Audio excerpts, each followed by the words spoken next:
Bash, short for Bourne Again Shell, is a command-line shell and scripting language primarily used in Unix and Linux operating systems.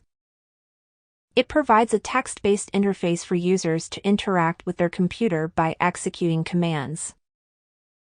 Bash allows users to navigate the file system, manipulate files and directories, and run programs.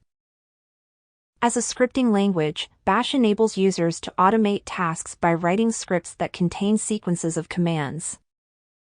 These scripts can include control structures like loops and conditionals, making them powerful tools for automating repetitive tasks and performing complex operations.